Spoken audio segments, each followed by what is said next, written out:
Oh no, 11,000. You all like lag spiked because I said I wrote 11,000 words yesterday. Like that is that. Hey Zox, or Zoxy, or Zozy, however you're pronounced. Hello and welcome, and obviously you've been like lurking here for a while or watching other shows for a while. But welcome and thank you for the 34-month resub. That's a long time to be lurking around for me not to know how to say your name. Yes, 11,000 words, and I finished the goddamn novel. It is, it's not my internet, Turgeon. Like, we just got freaking, fiber optic. Yeah, this is where we find out that it's been mostly Twitch, right? Yeah. I mean, we did have that when I used to run speed tests. We did discover that every once in a while, right? So, but yes, I in a tremendous push yesterday because I just decided I could not wake up another morning without this book being done. Like seriously, I got all of my errands out of the way, and I sat down and started writing and editing at 2. And except for a small break for dinner and like tiny little 5-minute breaks to like make my brain like reset because you just can't go all at one on that. Like 5-minute, 10-minute breaks here and there. I did not stop until 10 p.m. So yeah. So that was a lot. That was a lot yesterday, y'all. Boy, it was a lot. But, and this is how long I've been working on this freaking book, you know, ever since East of the Sun finished, like I've been working on West of the Moon, right? But I've been working on it. I do a daily journal. That's a 100-day journal. Essentially, the thing is you set a goal and then you have 100 days to work toward it, and you just check in with your journal every day. And it's got cool things like, you know, makes you write down stuff that you're grateful for every morning, which I actually really like. It gets the day off on a nice path, and then it makes you like just set little goals, and then it gives you places to kind of like schedule times or just to talk about your goals. But on my in 100 days I will finish line, which is every day you have to reaffirm your goal, right? It's part of just being good goal orientation. I've been writing finish West of the Moon for so long that this morning when I sat down and looked at that space, I started to write finish West of the Moon, and then I stopped and went, edit West of the Moon.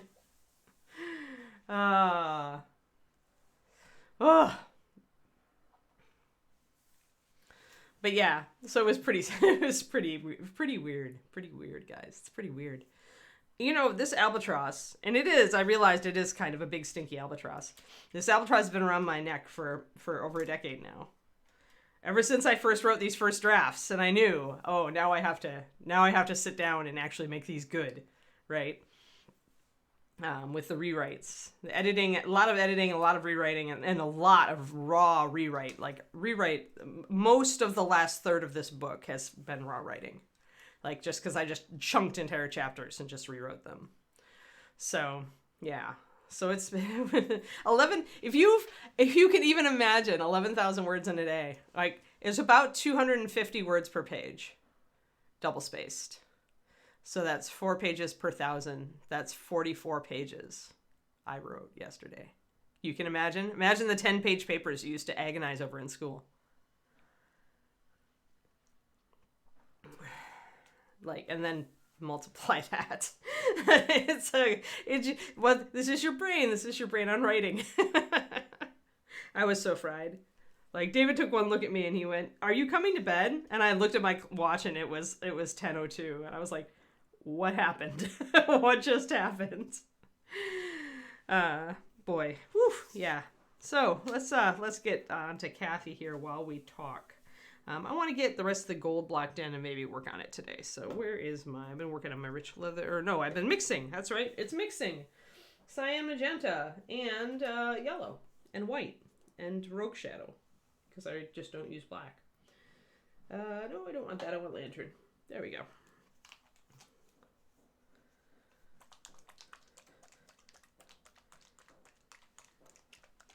But yeah, so that was my night. That was my day yesterday. And today I have to go to the gym and sign up for a membership and hopefully get it on tonight's class.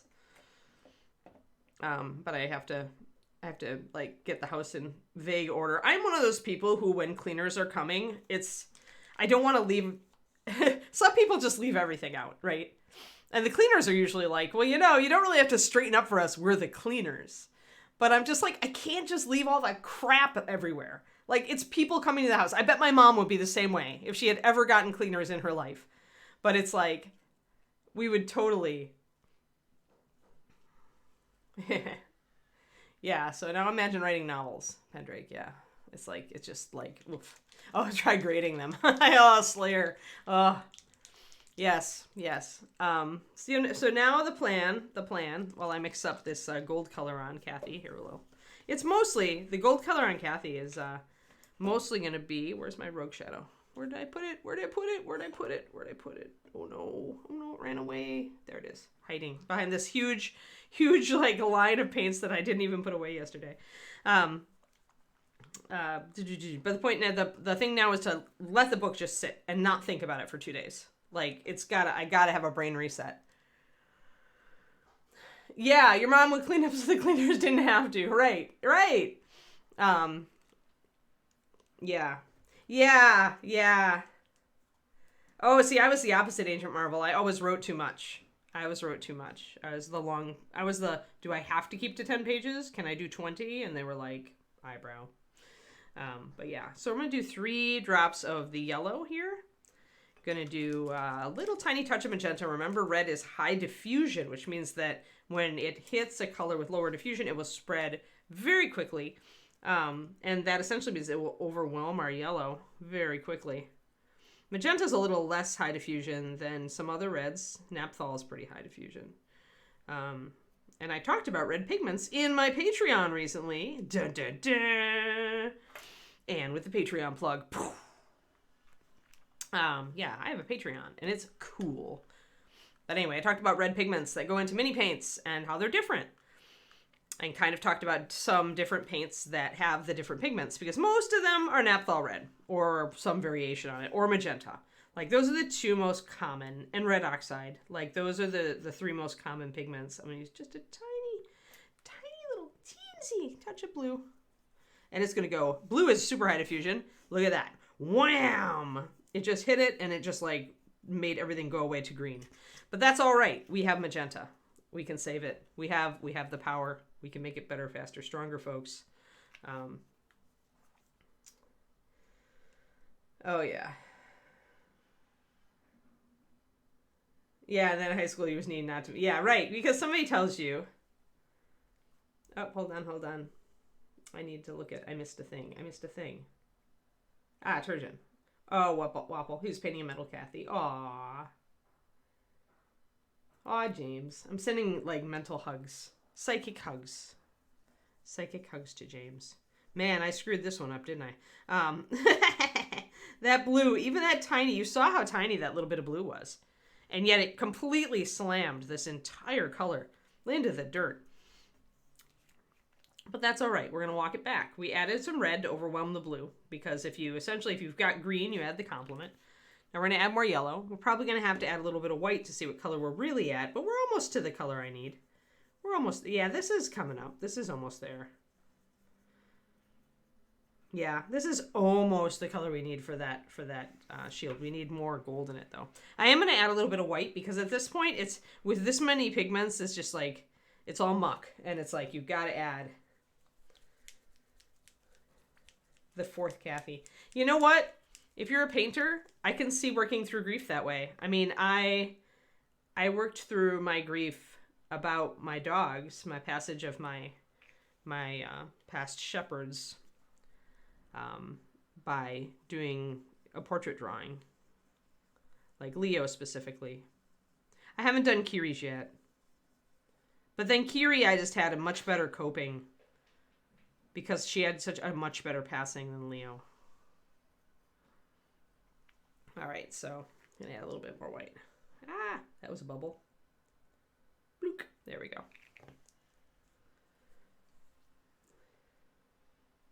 Yeah, I think it's just a working through thing. Like I said, Agent, when you're an artist, you reach for your art for a lot of things, right?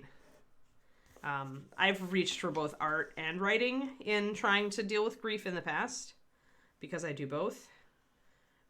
It's just a way that helps you, whatever helps you process, right? If you're a runner, you probably go for really long runs when you're trying to work through grief. It's like having that tool to help you kind of process, right?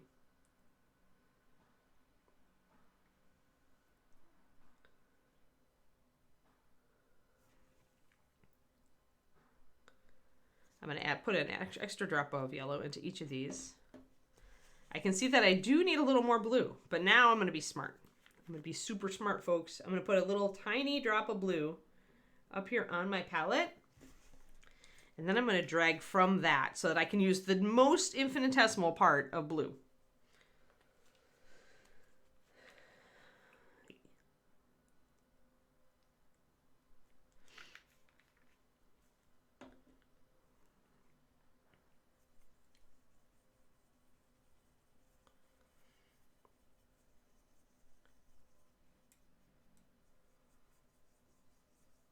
There we go. So we're back in the yellow sphere. That's where we need to be.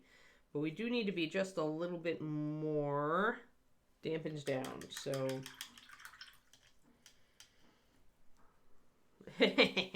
you're totally all there. You are perfect, Turgeon.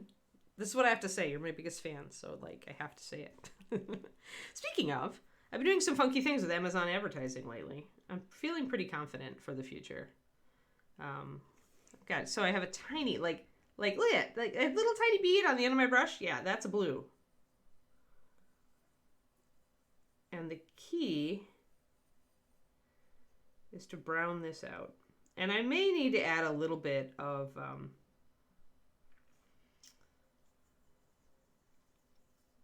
brown, the rogue shadow. But I shouldn't have to, actually. I should be able to brown this out just with these three pigments. It's just going to take, like, creeping up to it on tiny little, like, cat paws.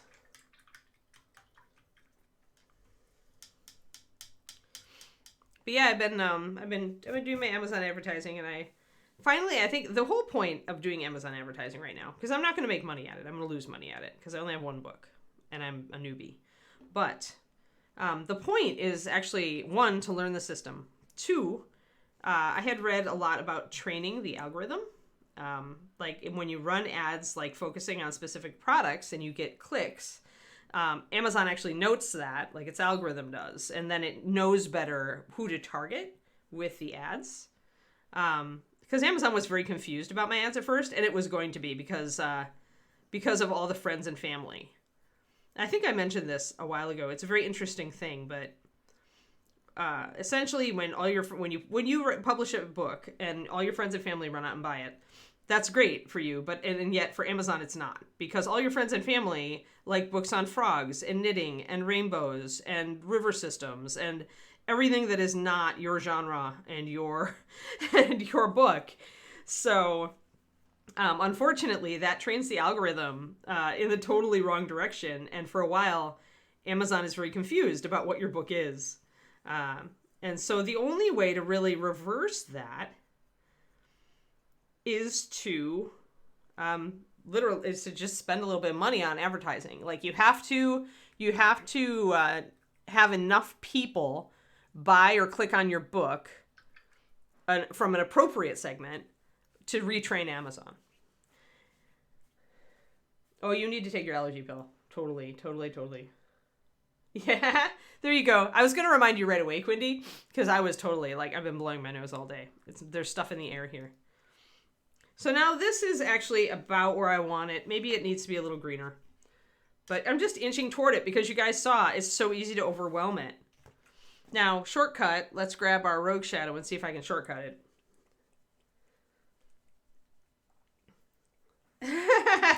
The algorithm does get weird, Kurnico. Absolutely, it gets weird. But that's why you kind of train it. So there's two ways to train it. One, with advertising. So one, I could, and I'm going to be doing this for my promotion when we release West of the Moon, but I'm going to go to a lot of email list services like Fussy Librarian and maybe BookBub, although I don't know if BookBub would care about me. Essentially what they do is they look at the people who buy or look at your product, Pendrake, And they look at all the things that person has bought in the past, and they look for commonalities.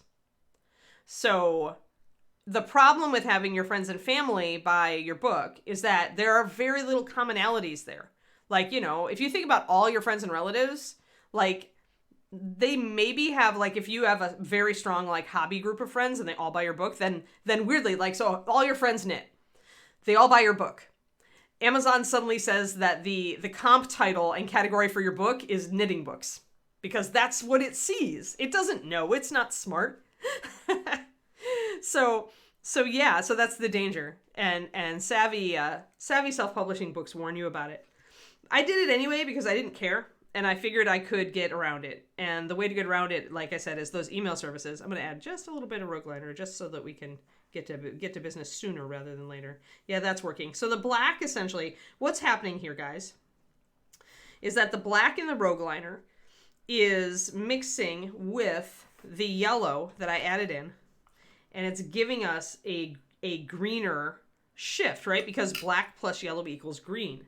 So it's the other way to get toward green, but without going quite so strong. Yeah, a lot of you were fantasy readers, and that's why I was like, yeah, go buy it, you know. But also, like, when I run these ads with Fussy Librarian and BookBub and these other email lists that essentially let buyers know about bargain book sales, what that will do is, since I'm focusing on fantasy and teen and young adult, the right buyers will then click on my book, right? So that'll help train the algorithm. Anybody who buys it from those promotions is going to help overwhelm all the friends and family people over here who gave it books on waterfalls, you know?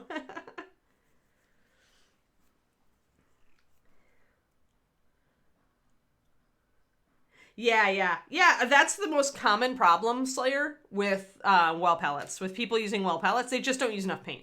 And you don't need to use a ton. You can use just like 6 drops and a couple drops of water, and it'll last. And there's about 400 drops in each of these bottles. 350 to 425, technically, but about 400. And so it's going to take you, at 6 drops a day, it's going to take you a very long time, assuming you are mixing that color every day. The colors I run out of the most are brown liner and pure white. And it's always been like that. But most of my other bottles, I won't go through even in years, even putting that much paint in the palette. So, I mean, don't be afraid to use the paint. You have a lot of it. It's more likely that your paint is going to dry up and get thick and sludgy than it is you're going to run through the whole bottle. Or, you know, like, it's going to last for a decade. And it's probably going to take you, like, some of these colors that you have that you only reach for every once in a blue moon, it's going to take forever. So, I don't care, Pendrake. You see, there's a plus and a minus. Yeah. Yes, they're your fault, Richard. Yeah, exactly, because the algorithm is just trying to figure out what to offer you. Because Amazon's point is that it wants, you can look at advertising one of two ways. You can look at it as evil and intrusive, or you can look at it as, if I do this right, you know, if this is trained right, it should offer me stuff I'm actually interested in that I wouldn't have known about otherwise. Like my book recommendations, I discover a lot of new writers that way now. By Amazon algorithm. So it's not entirely evil, but it just depends on your mindset and what you want or don't want. So it's all fair. It's all fair. I understand completely the fact that Amazon is evil and I'm just using it for my own ends. Yeah, your Spotify's a mess for the same reason. Right. Yeah. Yes, exactly. So you're one of those really, diverse people who just messes up algorithms. And that is the failure of algorithms. So if you really don't want Amazon categorizing you, have a wide range of interests. There we go. So that's a much better color for my gold here. Just wanted something close to that. Now I can yellow this out and add some white. But yeah, so it happens with this the same way with authors, right? So if people who love your stuff also love all sorts of other stuff, and there isn't a lot of commonality there, Amazon gets really confused. And unfortunately, as an author, this screws you. because if you can't let the readers who would love your book know that it exists, you're out, you're done, right? It's like, that's the biggest tool you have on Amazon, is that you get the algorithm working for you. So yeah, see, So for you guys it's a plus, and you would just have really diverse tastes, and probably even on your book reading, if you read a bunch of different stuff and Amazon recommends a bunch of different stuff to you, you're like, yay. But then when it comes like to my books, I'm just like, Amazon is like, um but what I did the other way, other than the email lists and like just getting the right buyers to see and buy your books, what I also did is run the Amazon ads on categories, the categories I wanted to be in. So essentially, normally this is not like the best way, quote unquote, to run Amazon ads, although I'm not convinced. And it used to be kind of a mess, but Amazon recently took steps to clear up its categories and try to make books that don't really belong in categories, essentially to recategorize them. So essentially by running ads on categories like coming of age, fantasy, teen and young adult, I'm showing Amazon and getting clicks there. I'm showing Amazon, hey, my book really belongs in this category. You should show more people who look at this category and read this category my book. And it is starting to work.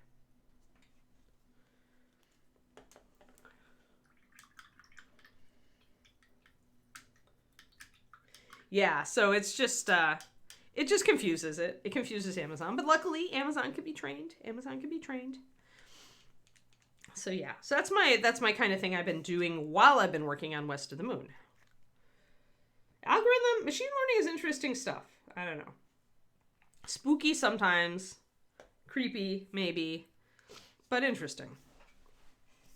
Alrighty, so we have a really saturated scheme here with the magenta and the blue, so I need to take the gold pretty yellow. Let me get my my focus on, folks. There we go. Yep. So yeah, so I was happy because the last time I tried it, and you can test it on Amazon by running an auto campaign. Essentially, if you just put Amazon on, hey Amazon, target the people you think would like my stuff, and you run it and it doesn't get any clicks, then you know Amazon is still very confused. So I ran one. I started one kind of early to mid June, and oh boy, did it tank. I was like, uh-oh. My algorithm is still sad. But I think I mentioned this. My UK algorithm is great. My UK readers know exactly who they are. And I've been getting some Kindle Unlimited reads. No sales from any of this, but Kindle Unlimited reads, and that's good. That's good enough for now. So yeah, so I think that probably the KU reads are what got me the latest couple of reviews, but yeah, in case you guys missed it, we're trying to get 20 reviews by the time I release West of the Moon at the end of August. So if you have read the book and you did not hate it, please consider leaving me at least some stars. You don't have to write a review. I don't ask anybody to go out and do that. That can be a pain. Not unless you feel like terribly much about the book, but yeah, even a star rating counts toward reviews. And I much appreciate them.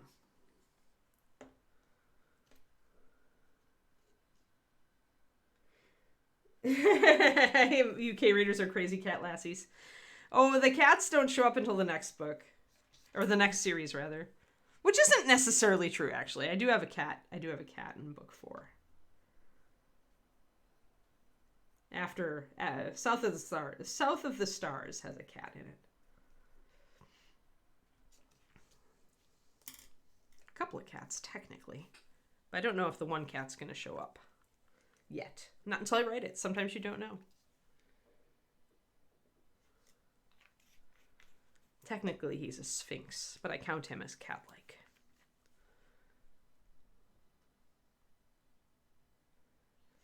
Alrighty. Sorry, I know I'm blurry. I'm just mixing real quick so that we can get on move with this. Just mixing my succession of golds. And I also need to grab some Rogue Shadow and mix a shadow. Wow, this white is getting low. I'm going to have to grab a new bottle. Luckily, I ordered multiple bottles because I know how I run through it. In fact, I think I have a fresh bottle back here. Yeah, I do. Perfect. He would not appreciate that designator, Shadow Raven. My Sphinx is a serious fellow.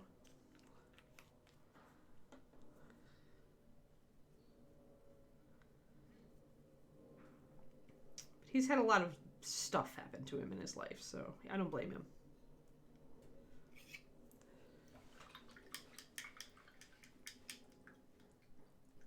Yes, exactly. And that's why I don't know if he'll be actually in the book or not, Kerniko.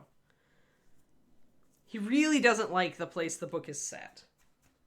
So maybe not, but they might find some evidence. He shows up in a different book. A book is as yet unnumbered.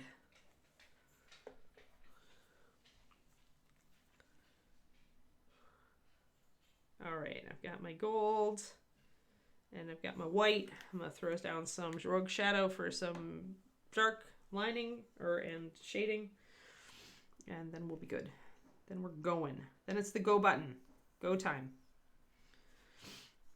And the way I know I've got a good gold color, by the way, is when I throw this brown line, this rogue shadow in, I get a color that's actually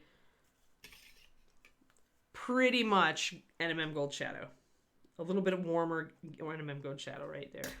So I know then that I have a good shadow color, a proper shadow color for gold. Yeah, all talking about books and mixing paint and Amazon algorithms and cats and dogs, yes.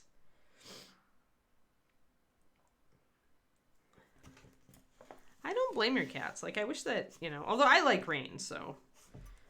But you guys get a lot of it, and I imagine your cats get sick of it. Just as much as your humans do. All right, I'm just going to mix up a little bit, add a little bit of paint to the shadow. Make sure that I've got enough paint there to stay wet, as we were just talking about, adding enough paint to your wells to keep them wet.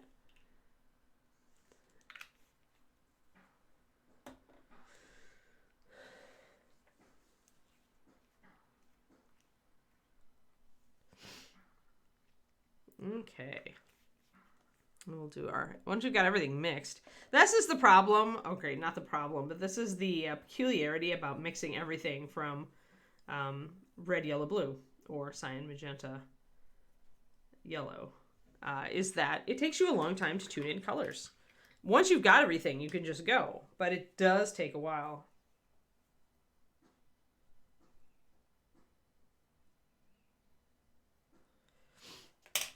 But yes, my book is done. Crowley, my book is done. After a ridiculously long writing odyssey, it took me 11,000 words yesterday. Oh, and the book ended at, are you ready? 140,081 words. Oof. David's like, what genre are you in? Aren't you writing teen and young adult? I'm like, shut up. I'm writing epic fantasy.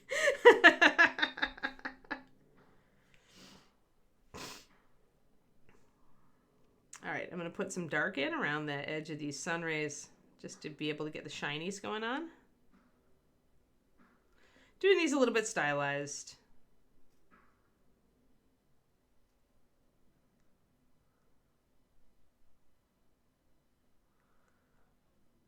But yeah, so.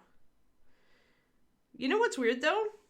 After all the writing I did yesterday, and I was tired. I was like done by the end of it. I know. Well, not really. I mean, his books are huge, Kerniko. I don't know. I mean, I wouldn't be surprised if Stephen King's stuff was headed toward the 200K mark, but maybe it's 140. I guess it depends on what part of his career, right? They would have forced him to write shorter in the early part of his career.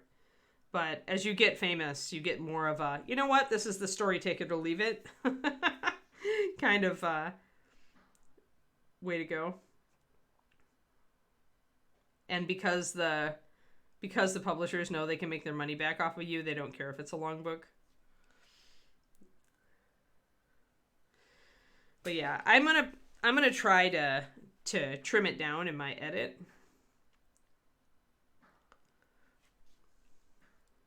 But my writing's a lot tighter now in general, and I know I'm not going to be able to trim as much as I did for the first book. But if I trim 10%, if I trim the 10% they tell me I should, then I should be able to trim 14,000 words out of it. They always say, they being the greater writing wisdom conglomerate, that when you've got a rough, you should be able to trim 10% and make it a better book. Although I have already partially edited this, so we'll see. So I'm just going to do a little highlight there on the kind of the tops of these little bumps of the rays. Yeah, I know, whatever. No, if it was an adult epic fantasy, it would be 400,000 words. But since it's a kid's epic fantasy, I told David I could get away with my 140,000 word book. I will try to get it closer to 130. I already dropped a scene off the end because I realized I maybe didn't want to go into that scene yet. I wanted to hold that scene in reserve for future books. So we're going around. I'm leaving that shadow here, but then on the very tips of the rays, I'm also bringing up a highlight. We're going to bring up brighter highlights as well.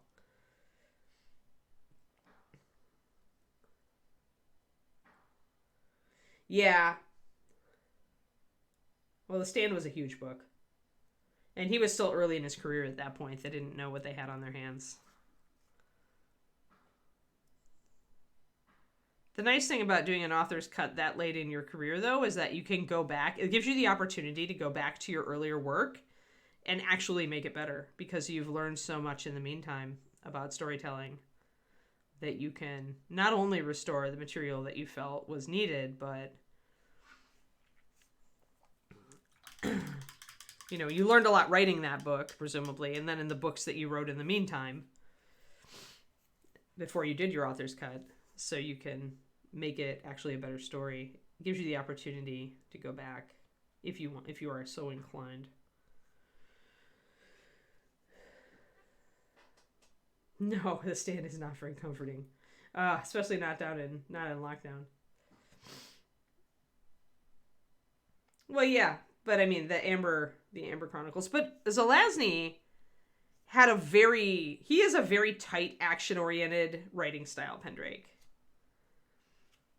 And when you have that when that is your free card, when that is your the way your writing style runs, then you can, right?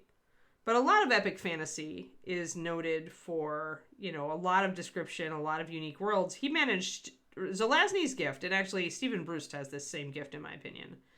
But Zelazny's gift was to be able to paint a world, a new world, in broad strokes, but have it be enough for the story. And if you really look at the way he does it, he does it more with character than he does with descriptors. The characters' responses to the story are say more about it, right? I'm a big Zelazny fan, by the way, so I have read Amber many times. And I own all of the Amber books. Plus Creatures of Light and Darkness, which was also a favorite of mine.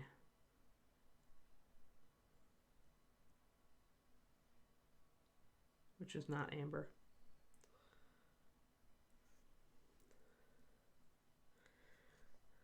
But yeah, Amber is a great series.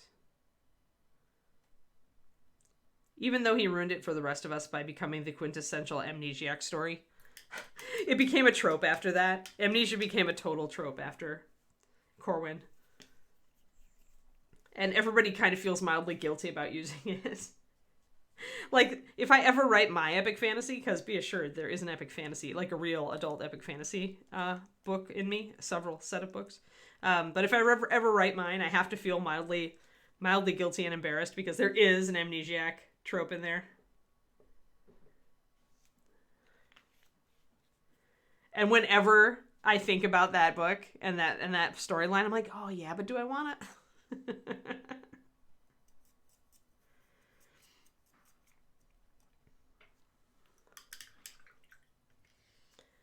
yes, if you've never read the Chronicles of Amber, you should. The first 5, the Merlin books are not as good in my opinion.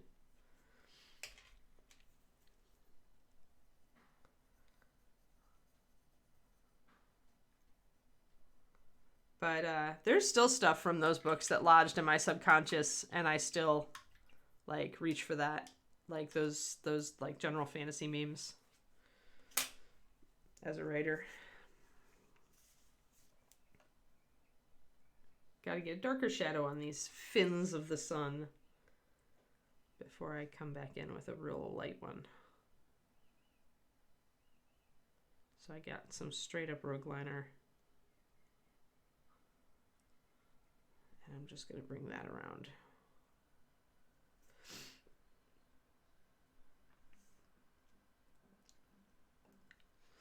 Oh, by the way, today's Kiki's birthday, guys. She is 1 year old today.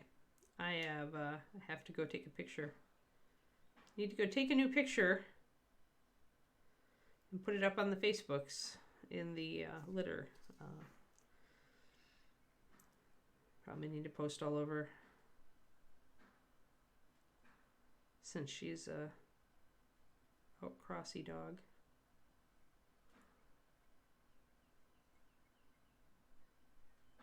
But yes, June 27th is the Kiki birthday.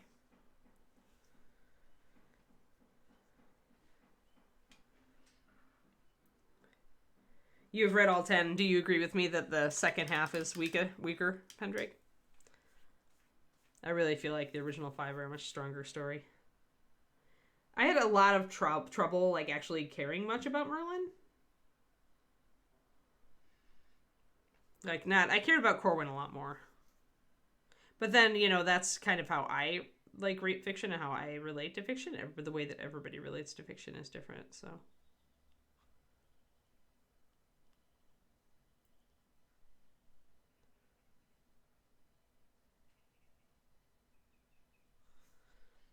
There, we'll get more of the sun highlights going in.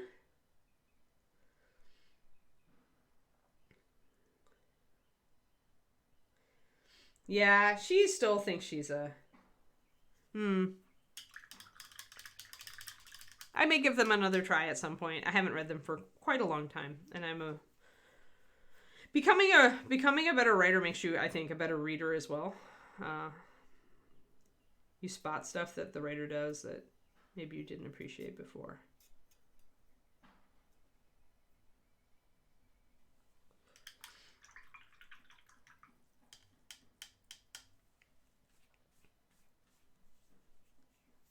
Yes, it is possible that I just loved the first 5 books so much that I didn't give the next 5 a chance. So that's always possible. But I own them, so I can read them at any time.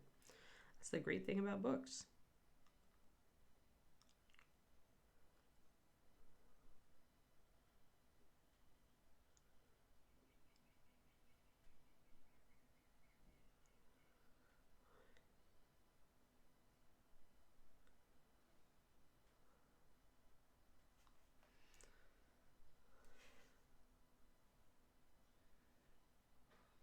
I gotta get these little lips highlighted. The face is really intricate. Let's bring it out.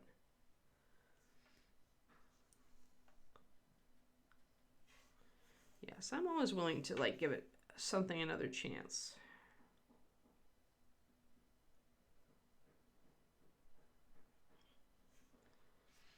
And I'm going to pop some pure white in here to make the face come out a little bit more in certain places.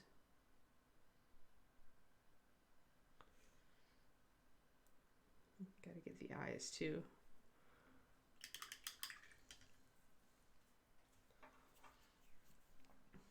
Yeah, I've got to go to the store to get some steak for dinner, and Kiki gets some steak. So I might have to get a ribeye, just to have enough steak. Otherwise, if there's just a strict strip steak, then David and I will eat it all, and Kiki will not get any. Yeah, I don't mind science fantasy though. It was just more that I remember just not connecting to Merlin as much as a character. And for me, at least as a younger reader, I really needed to connect to the character. It could have just been that I missed Corwin.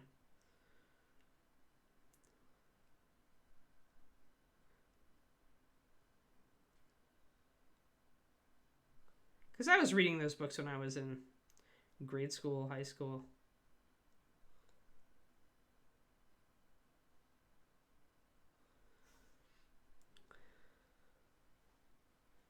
There we go.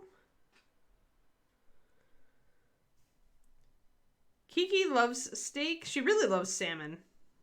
I did consider buying her a very small salmon fillet, but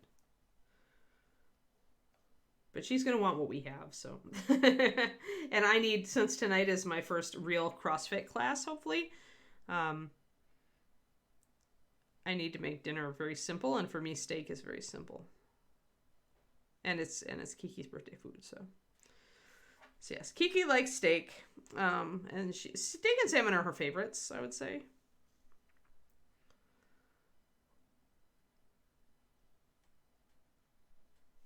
I got my Indian food last night. She gets, whenever we eat food that she can't have, like the Indian food, then she gets cheese.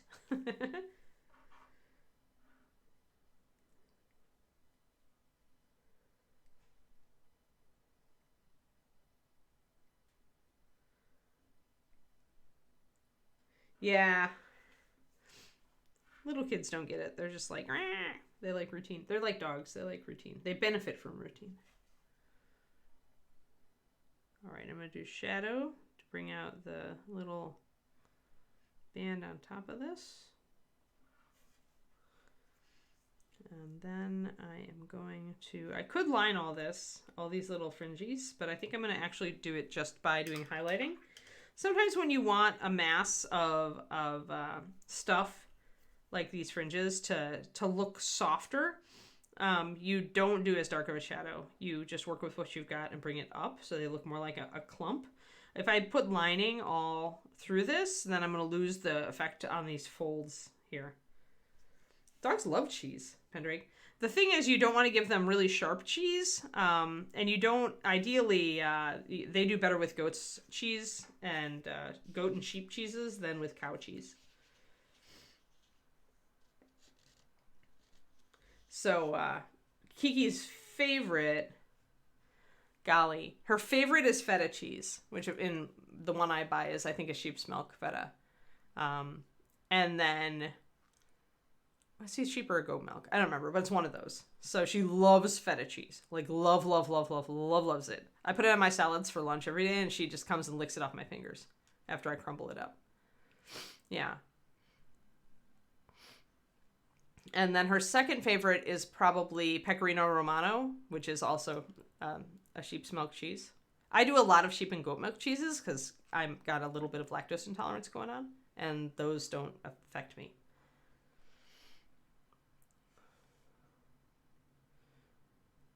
Oh yeah, rare treat. Yes, yeah. Some dogs can't process it. Although I find that if you do use sheep or goat's milk, it's a little bit better. Yeah. Yep. Yeah, correct. But we don't waste real Parmesan on Kiki. Pecorino is my go-to instead of Parmesan a lot of the time. I like the flavor. I use Parmesan in things that warrant it, but Kiki gets. We're more likely to use Pecorino in our breakfast eggs on Sunday, so Kiki gets more of that.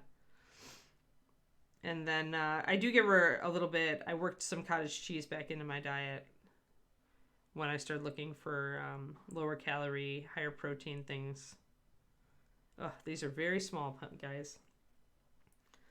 I'm like, do I feel up to this today? Because sometimes, guys, when you look at a fine detail and you just do not feel like you're up to it, just avoid it.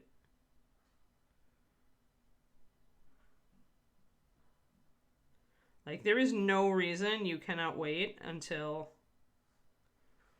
you feel like more up to it. Oh, lactose intolerance, yeah. Yeah. Yeah, Parmesan's good.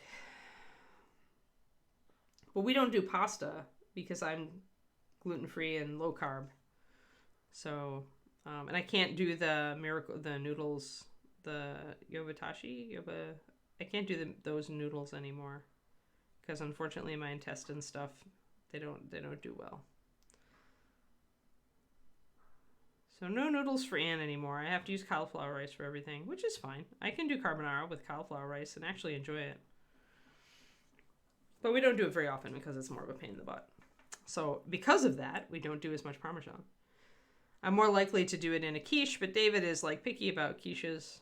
He's got that man thing where they're suspicious of quiche. Although he does like my man quiche, and he did mention that I hadn't made it for a while, so might have to make some man quiche.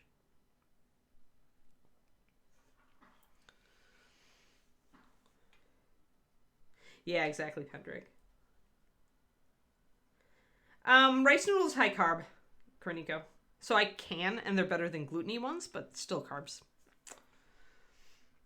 And carbs are just like, I just do not feel as good, guys, when I eat a lot of carbs. Like recently I had another lapse, and I can tell. Like, I can really tell. Some people are just like me, where carbs just do not make them feel good, and like a little bit of carb is fine. But I did my math. I did my macros again the other day just to see what I was at. And I'm under 40 grams of carbs a day, which for some people would put them in ketosis, but does not do it to me.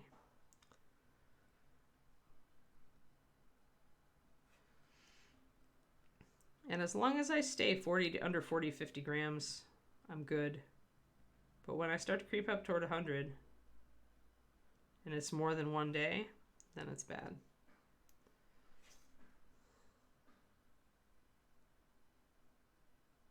Weirdo diet Anne for the win. All right, so you got just all those little... Now, if we lose a bit of our yellow and we want more, which I can see that we've lost a little bit of it just bringing out these details, because I've had to use a lot of white in order to bring out the details and to do it with precision. What we'll do is we'll take our lantern yellow and we'll do a glaze over it, which will make the gold much richer, and it'll make it work better with all of our intense blue and pink. Cleaning out your cupboard. Fun. All right, have fun, Quindy. Cannibalism? I totally missed that. And rice noodles are made of people. I see now. But yeah, I've done rice noodles when it's very rare, but I'll do like pad thai or something, right? But I try to do something, a carby dish like that if I'm going to do it like once a month or less. Oh, man quiche. Oh, it's not made of real men. No. It's just a quiche that every guy I've ever served it to who is questionable on quiche really enjoys. So you make man quiche by you do your standard quiche, your standard eggs and cream and crust. And then you saute diced onions and pancetta, cubed pancetta. And that makes your bottom layer. And you, depending on that, you can make the cheese go either way. You can use parm with it. You can use pecorino. You can use stronger cheeses like an aged cheddar if you want to. Any of that works. And then when I do the pancetta and the onions, I deglaze the pan that I sauteed them in with beer. And then the beer, onion, pancetta mixture gets worked into the eggs, and then you bake it. No, it's got to have beer and bacon, Agent Marvel. That is totally. You can make a more if you like scrambled eggs, but you don't like quiche. It's probably just that weird creamy, fluffy texture you don't like, Quindy. You can always make it a more eggy quiche. You just don't use nearly as much cream. You just have more of a light, fluffy scrambled egg instead of a quiche. And you could absolutely do that. You can tune it. Quiches are tunable. But yeah, so deglaze the pan with beer, and then so then you've got a bacon, onion, and beer quiche, and cheddar.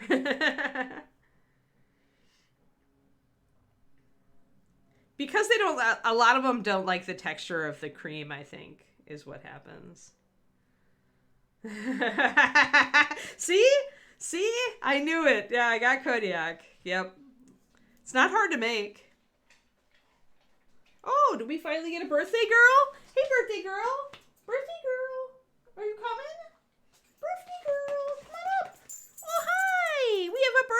girl. Everybody wish the Keekers happy birthday.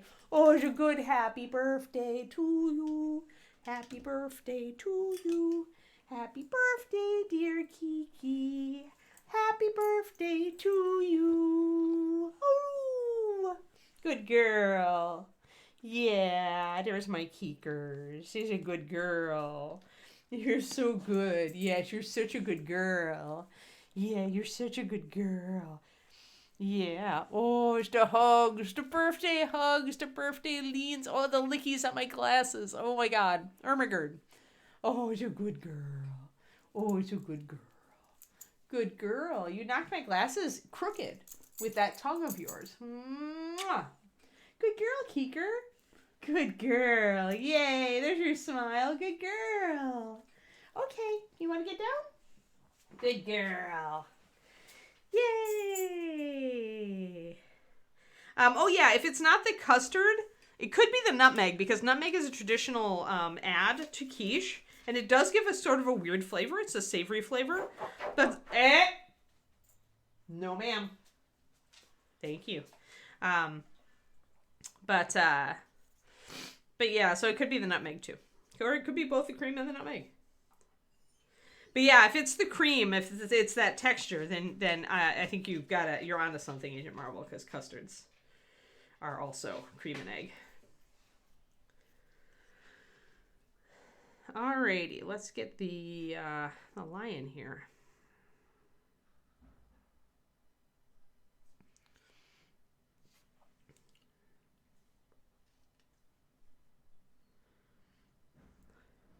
Yeah, so maybe it's just, is it a flavor or a texture thing, I guess is the question.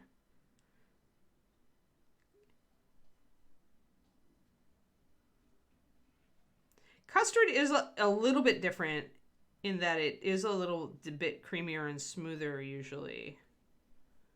And that could be the way it's cooked in the bain-marie. Or it could just be that the quiche you've had is lousy.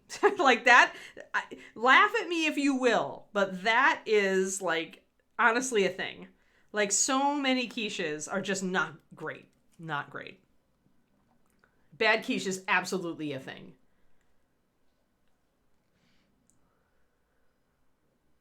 Oh no, sorry Loki. Kerniko. I'm so sorry. I had to because she was digging at the carpet. She likes to do that.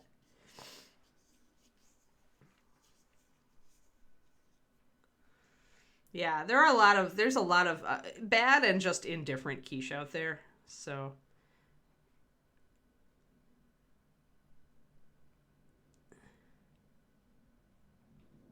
I remember when I used to make quiche for the artists when we had an artist thing, because Rhonda, being vegetarian at that time, and Ron and Ed would never remember, and I always did because diet stuff. But I remember the quiches just disappearing because everybody ate them because they were all like, these are awesome. So I think there definitely is something to be said for a fresh baked homemade quiche versus a store-bought or other made. Like some places can do a good quiche, but I think of all the quiche I've tried at various delis and places, there's only been one that I actually went, oh, this is as good as mine. And I like quiche. I am willing to try quiche in a great many places.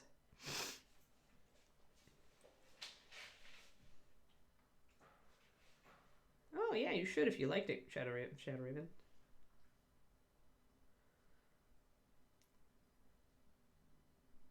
Yeah.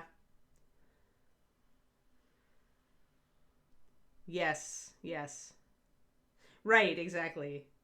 It was actually at an art museum of all things. I forget which museum it was, but David and I will often like go and then go have like a light lunch in the deli. Because a lot of those places have delis attached to them, like just little like lunch places for people to do exactly what we do. And I forget which one it was, but there was one we went to. I think it was in Dallas, actually. I think it was one of the Dallas museums when he came down to visit me once before I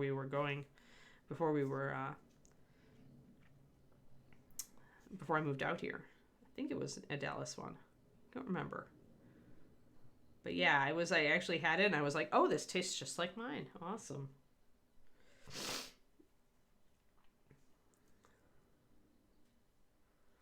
Yeah, yeah. Yeah, Richard, I agree. I agree.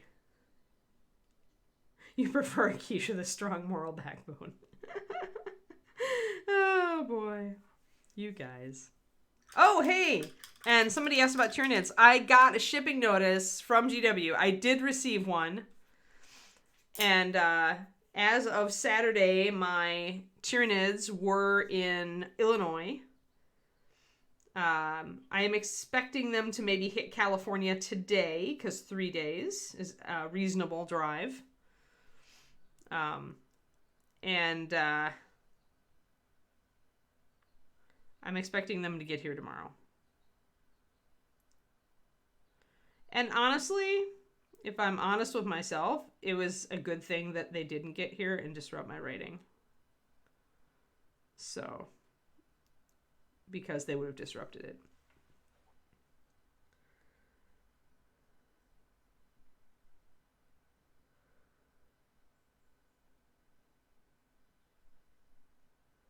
No Jello, no rice pudding, no licorice, no Brussels sprouts. That's fair.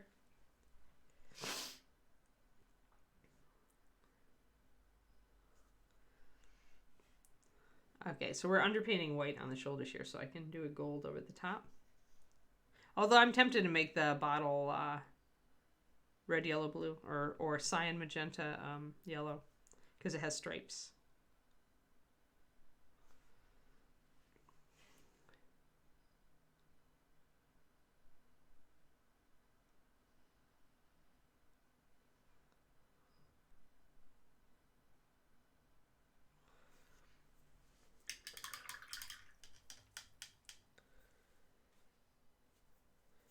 Yeah, except I want the whole box except for the Space Marines.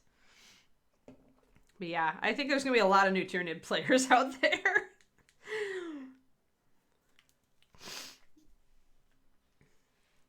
And I don't know, girls like Tyranids.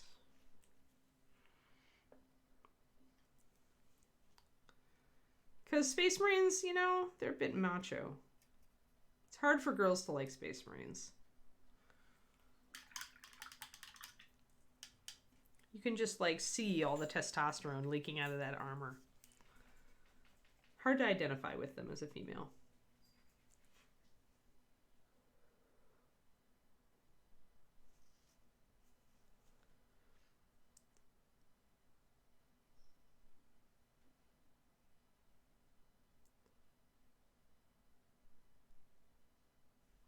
Kiki will be sad that on her birthday the maids come. The maids have come before and she's like, this is so sus and I have to be closed into Mama's office with her for 2 hours.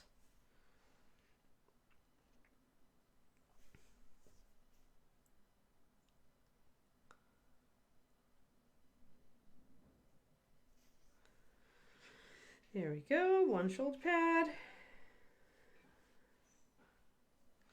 Yeah, it's, I did find out that Games Workshop is doing the stupid thing, which I would not have thought they would do, but they're doing the stupid thing, which is, even though this box set has pretty much a license to print money for them, they limited the amount and they're going to continue limiting it. Like, they're not, like, the first, if you did not pre-order it within that limited hours long window that I got on and, you know, got in queue for, like, if you did not order it that day, you are out of luck unless you can find it at a local game store or online, and you're probably going to pay more.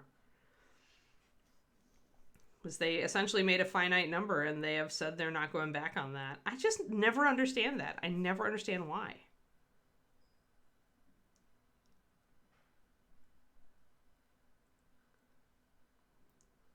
Like, they could make so much.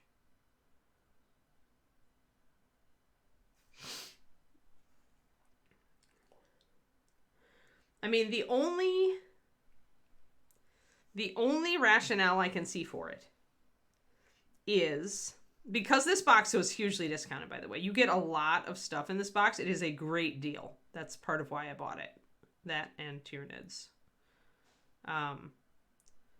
But the only reason to do it would be like, and maybe this works for them, but essentially, huge release, limited numbers, generates a huge amount of buzz, gets lots of social media people talking about it, great advertising and free advertising. And then they release the book and all the parts separately and make money off of that at full price, not discounted. It's a $250 box, Pendrake, or 250 or 60. It's a I don't know what it's selling for outside now. Yeah, essentially, no, they had a set number that they produced before they even put them on sale, Agent Marvel. So FOMO ensured that they sold out within hours of their stock. But I figure the only thing that I can think of is that they're using it to generate a huge amount of buzz around the product and to get people to really want it as, like, you know, because if you actually got one and you feel special and you're a social media person, you're going to sit there, you're going to do the unboxing video, you're going to, you know, stream you painting your brand new Tyranids, you're going to, you know, you're going to have all of that. And essentially it's free advertising and it gets people really primed for when then Games Workshop puts it out at full price and they buy it, right? Because this was a very good deal. It was a lot of models. Yeah, Pendrake, it is. The book alone is usually, what, 60? 75?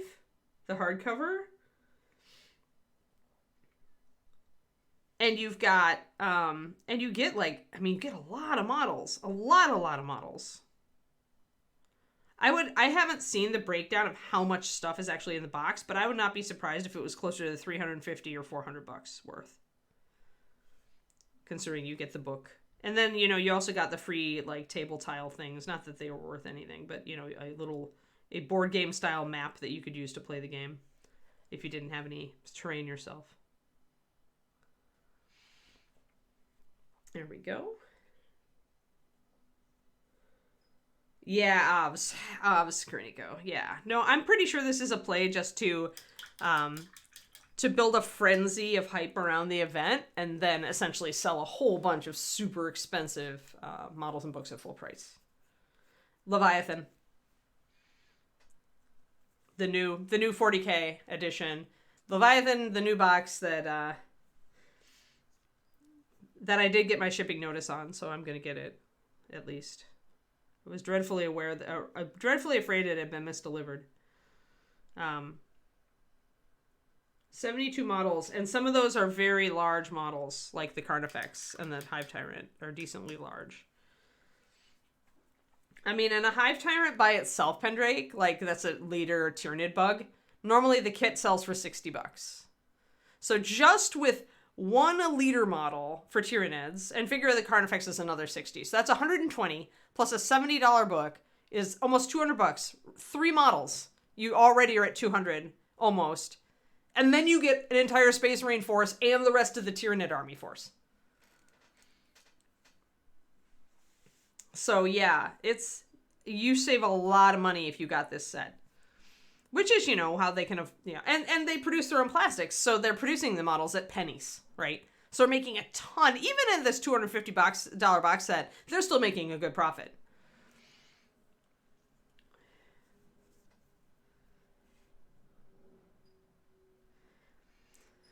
So yeah, I mean, I'm glad I bought it because I don't know that I would have picked up. I would not have picked up everything that's in the box separately. That's for sure.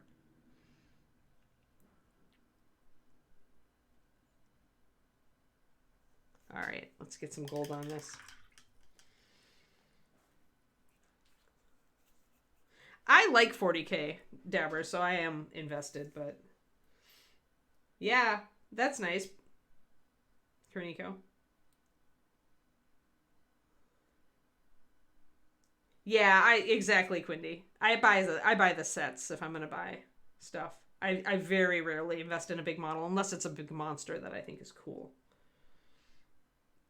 Well, you shouldn't because you missed the window, Zachariah. That's the thing. They're not going to make any more of them. And now you have to depend on eBay and game stores who are probably ratcheting up the price as we speak because GW confirmed they were not going to print to order. So if you didn't get in that initial window that I got in, oh, you know where to get one. Okay. All right. Well, cool.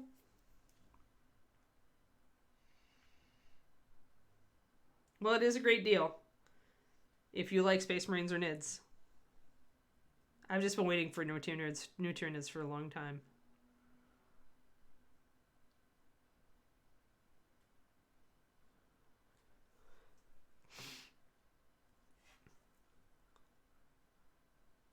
So we're going to do everything in gold, and then I'll decide whether I want to do yellow, magenta, cyan for the bottle after I see how it looks. If I think I need another color accent, I'll do that. And I might want one on the shoulder. I don't know that I need one there, though. So, maybe. Yeah, if you know where to get one and really want it, I would jump on it, too, because these things are, like, going. Like, this is the possibly the most anticipated 40K release ever.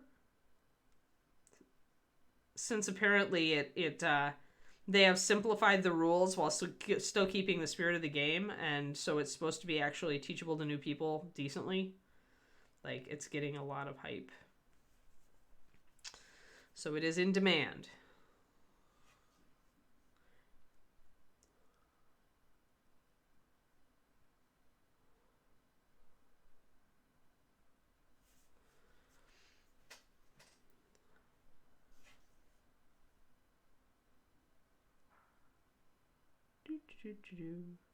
Boop, boop, boop, boop. Gotta keep an eye on the time.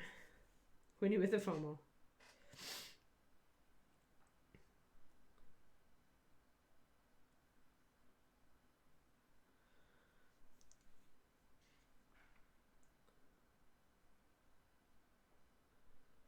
Oh, Lord, Cornico. Yeah, at that point they get it airbrushed. I will build these models and airbrush them with one layer, and then they're done for $50. Although actually, building the models alone is probably worth more than that because they're fiddly. Not as fiddly. The Space Marines aren't as fiddly. They probably aren't fiddly at all, actually, in these boxes. Yeah, I know, Volnavia, I know. We shall see. I mean, I never found the game unapproachable in its, earlier forms, so... I mean, sure, there were... I mean, the biggest problem is just that there are different rule sets. Like, knowing the different rule sets for all the armies, that's going to run you. That's a little impossible, but learning your own rule set is okay. It's never been that hard for me as long as I'm playing the game. But, yeah, we'll see.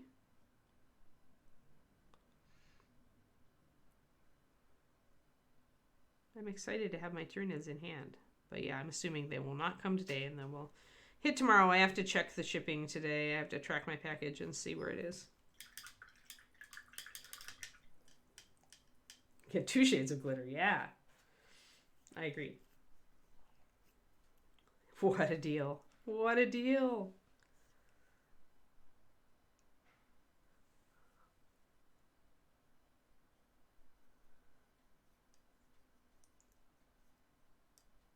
This deal just keeps getting worse.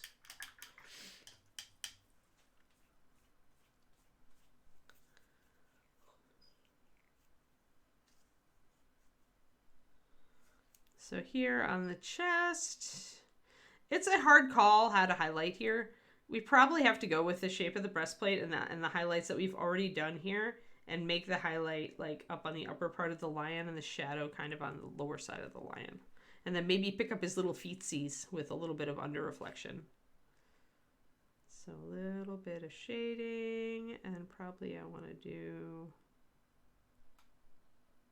kind of like this.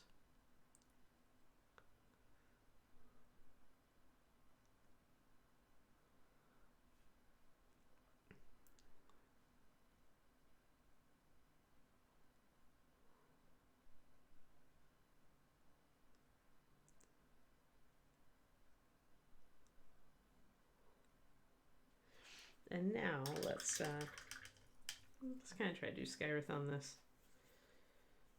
6 minutes.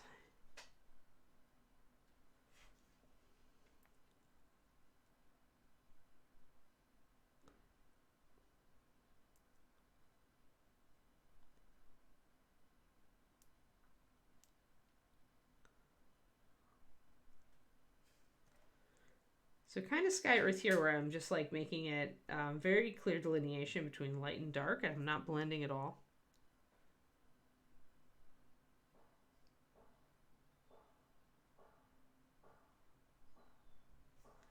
A little bit of under reflection on the little pausies.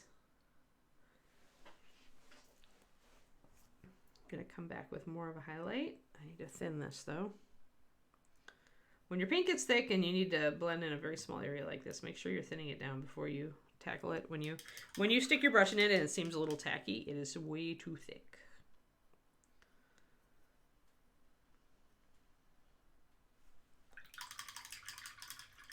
But yeah, I will enjoy getting my Tyranids.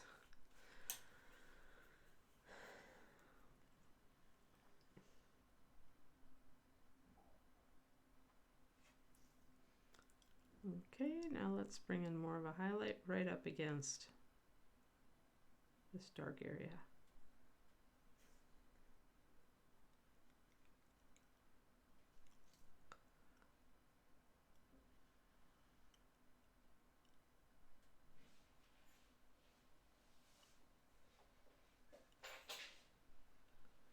I'm also going to put a little bit of a highlight at the top of the head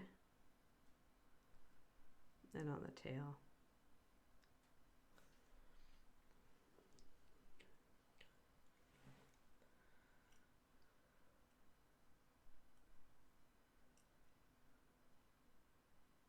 Well, Necrons are always popular, so you should at least make your money, make money back off it, Turgeon.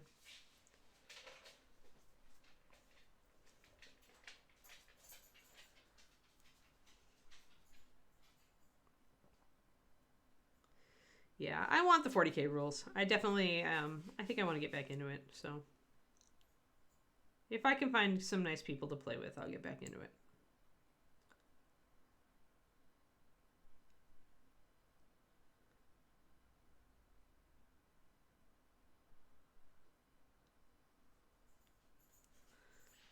So there, and now I do need to bring up the highlight on the under reflection here more. The legs are very much one tone, and I don't want that.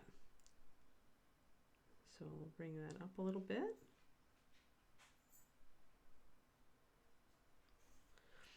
Have a little Sky Earth lion here. And I do want to get the, probably edge highlight the whole underside of the lion here. There. There we go. That's starting to look right. What's up, Papa? Nope, scratching at the carpet, miss. Hey. You're going to be in here this afternoon. You have to be a good girl. I know that's hard. She's like, it's so hard, Mom. It's so hard to be a good girl. I only just became a dog. There, little pause.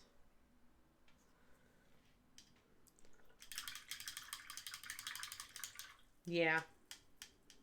Well, the thing is, Crawley, honestly, you know, you could get it, keep the models you like, and eBay the rest to make some cash. But that's the nice thing about GW is usually it is turnaroundable if you lose interest or you don't want everything. Oh, yeah. No, I'm so happy we're past those goofy 90s metal ones, Richard. I painted those suckers. They were not fun.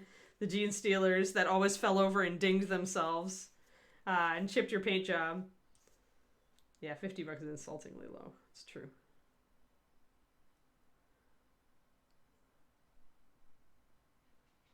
Yeah, but I like the pretty pictures. It makes me want to paint. And I do actually... The lore is useful if you're painting for a Golden Demon, I find. I don't know. I mean, I don't have a lot of interest in it unless I'm playing the game, and then I really enjoy the lore, actually. So, it is what it is.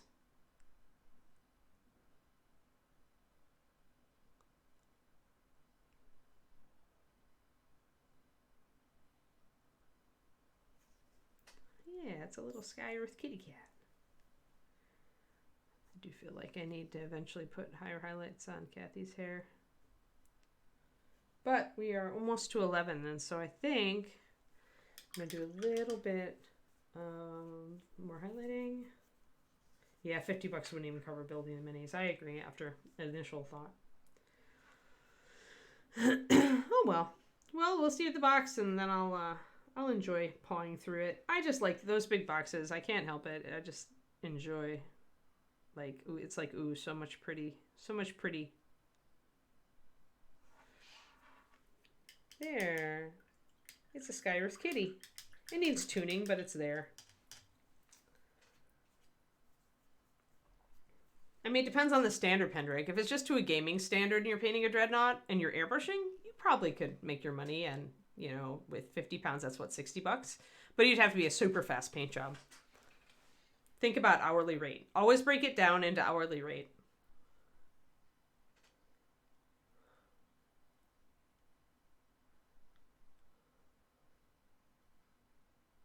Yeah, I don't know. Oh well. All right, so we got some of our highlighting done. Next time I'll remember what not to do with mixing the color.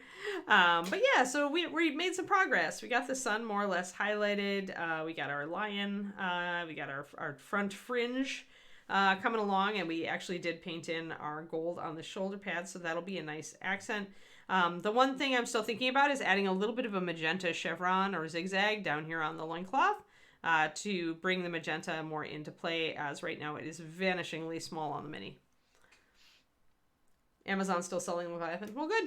Well, Amazon probably like bought a ton, right? Oh no, there's a giveaway, Crowley. Oh no, it was added. The giveaway was never turned off.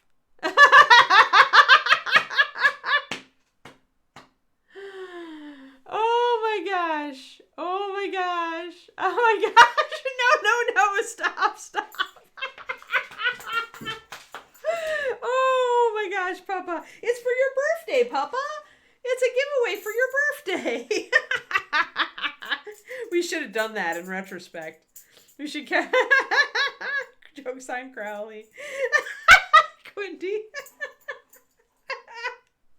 Oh my god. I'm so glad I watched the chat. Oh Lord, Balrog, you just missed the best ever. But it's about to end. I have to end everything because it's Kiki's birthday, but the maids are coming and I need to make sure that I have the Kiki safely and happily ensconced in this room by the time they show up. So yes, hi cutie. And she also she says, I would like a walk. That's the one from the 15th. Oh my gosh. Oh, that's hilarious. Oh my god. All right, so there we go, guys. Tomorrow it is it's Big Eyes Girl. It's Ms. Cartoony Elf, Ms. Wood Elf that we're doing such a bright, very pinkish skin tone on. Yes, we're gonna start blacking in other parts of her tomorrow, so it'll be fun. It'll be fun. So she's got almost nothing on her, almost nothing. But I like her bright red hair. I do like that. So that's pretty cool. So yeah, we'll be working on Illustri, I don't know how to say it. This thing, we'll be working on her tomorrow. Show up. Or be square. Or whatever that is that I'm supposed to say. Yeah. But thank you all for coming out. Happy birthday, Kiki. She is 1 year old today. I finished my book yesterday. Oh my god, it's so long. And it was such a long slog, but we did it. It's kind of a banner day, all things considered, isn't it? Yeah. All right. Yep. Oof. So I will see you all tomorrow, and yeah. Let's just end it there. Bye, everybody, and have a great day.